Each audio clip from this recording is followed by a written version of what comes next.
Hi guys, welcome back to my channel. Thanks for subscribing. If you haven't, make sure you hit the subscription button below. Make sure you like the video, leave your comment, and you'll get all the notifications when I post a new video. So the last time I did a video, most of you had a lot of questions. I have tried to answer, but if I haven't, I'll still answer you guys. So today I'll be doing another video.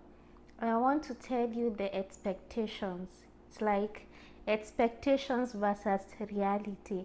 So when someone is back in Kenya, or if you're from another country, we usually have these high expectations about the life you are going to live here in USA. Okay, I'm not scaring anyone. Of course, in every country there is some advantages and some disadvantages. So I'll be focusing on some of the things I wish I knew before I came here. So number one, the weather patterns is so crazy. Like if it's winter time, it's extremely cold, and if it's summer, it's extremely hot. So like right now it's spring, and then we are going to go to summer. So it's not something that you can enjoy, because if it's hot, it's too hot to an extent that you can't stay outside.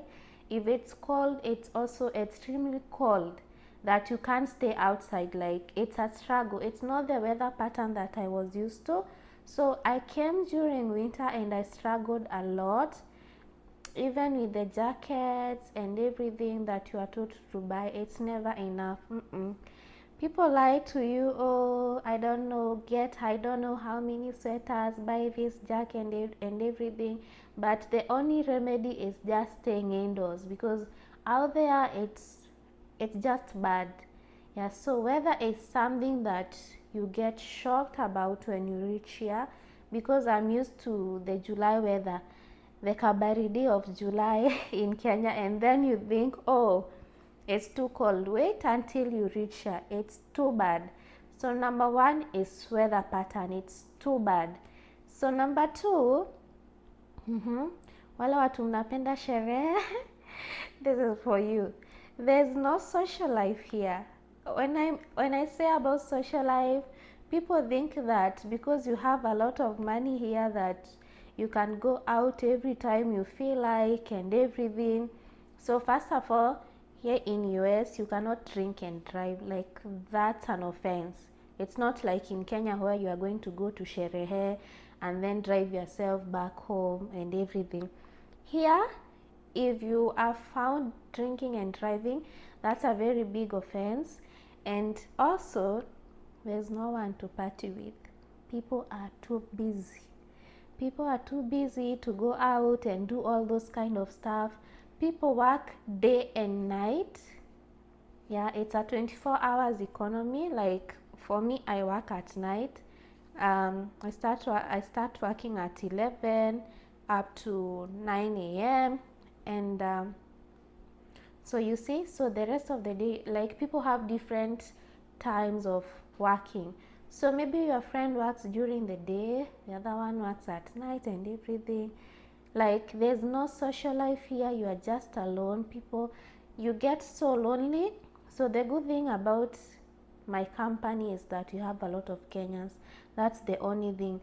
But if you're out here, I cannot just step out of my door and visit my neighbor. I don't know, knock on my neighbor's door and hey, let's chat and everything. No, you cannot just surprise someone like, hi, I came to visit you. Doesn't work. So that is number two. There's no social life. So before you come here, make sure you party all you can, do everything that you can, and yeah, just come here. When you come here, it's just working. I don't know. Maybe other people have different kind of jobs, but for me, I have never stepped in a club. I've never stepped like in a party. The only place I have gone to is a outing and that is once in a while. It's not that you don't have that money, it's just because you don't have that time, and also people are not available. Like I can be available today, but my friend is not available today. So it's a matter of conflict between time, and it's so hard to work with. So that is number 2. Number 3, be prepared to work overtime. No one is going to force you to do overtime. You are just going to take yourself to your workplace and request for that overtime. Because, why am I saying this? Because life is too expensive. You cannot afford to stay here with your normal hours. Like, the normal working hours is 40 hours a week. If you're not working overtime, you need you need one extra job. Like, most people do like 2 jobs, or I don't know how other people operate, but of course with H1B you cannot work for another company.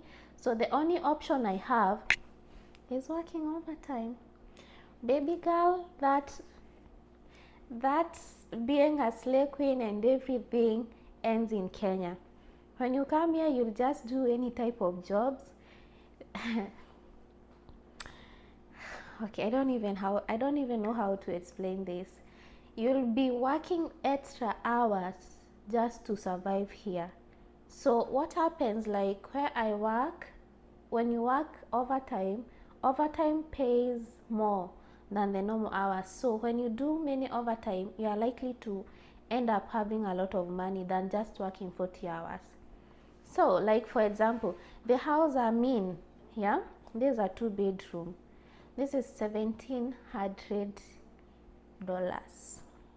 Okay, I know the rate of dollar to shillings right now, it's a bit high, but okay, so let's say it's around $170 Kenyan shillings. That is a 2-bedroom. You have not paid for gas, you have not paid for electricity, you have not paid for insurance, you have not paid for so many bills. So, like, in short, let's round it off to 200K per month. I'm telling you, I'm not living alone.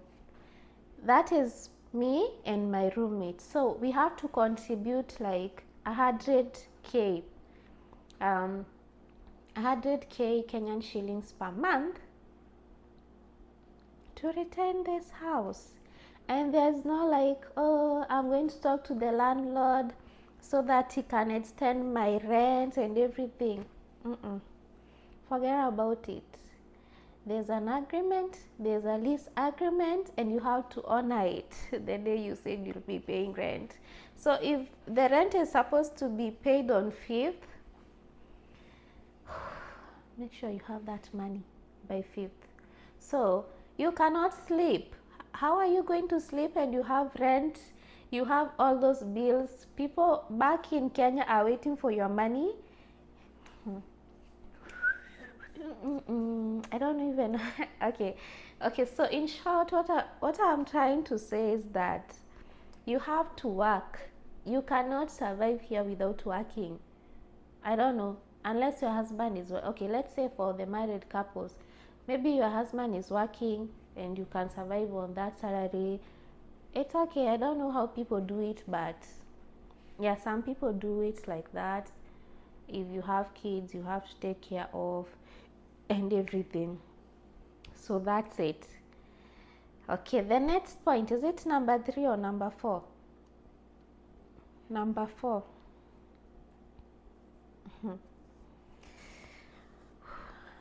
Owning a car is like a basic need.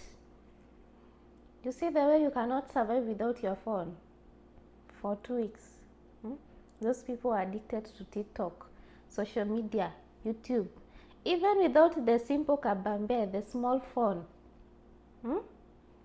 you cannot, like, having a car is like a requirement. How are you going to get to your workplace if you don't have a car? How are you going to run your errands if you don't have a car? Mind you, those who are saying like there's public transportation, where I stay, there is, but it's a distance to walk up to there.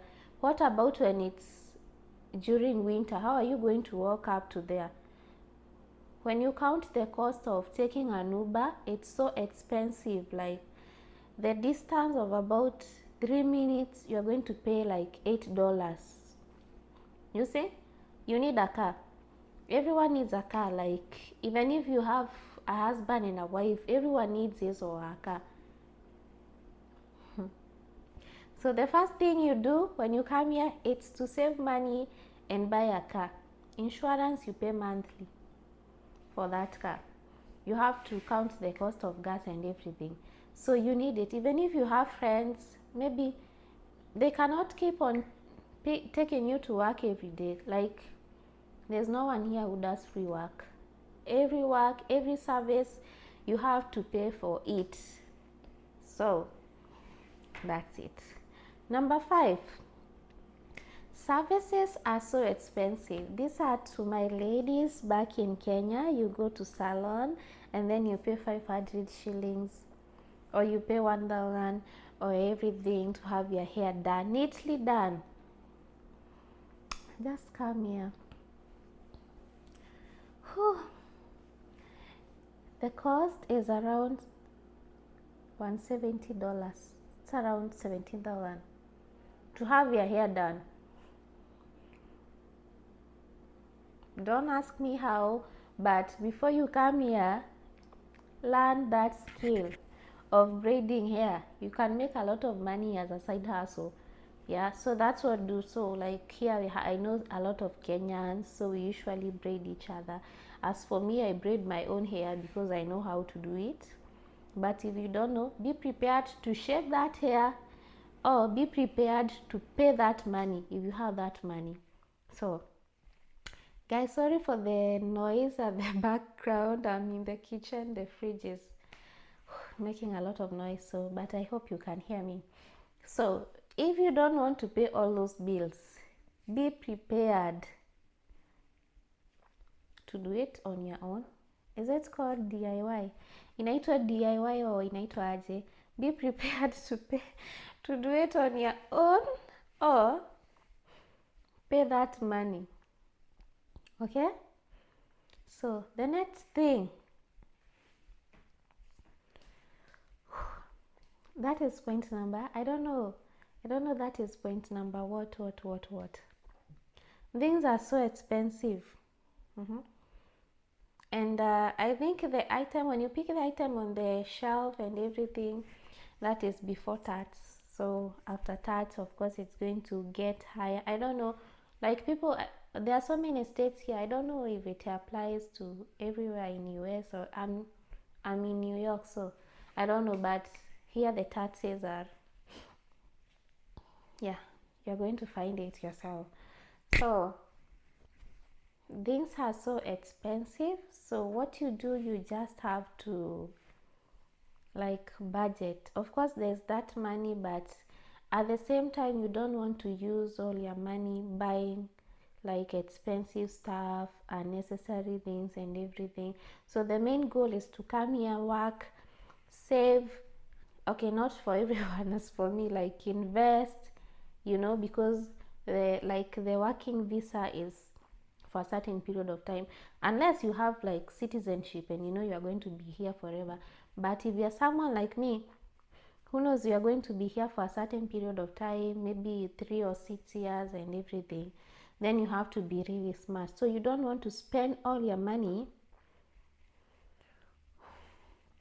buying, shopping and everything. So you have to be very smart and know those stores that maybe have better prices and buy like whatever you need, because you're just going to go to the store, pick few stuff, and then the receipt is like $50 and you just took maybe bananas and everything.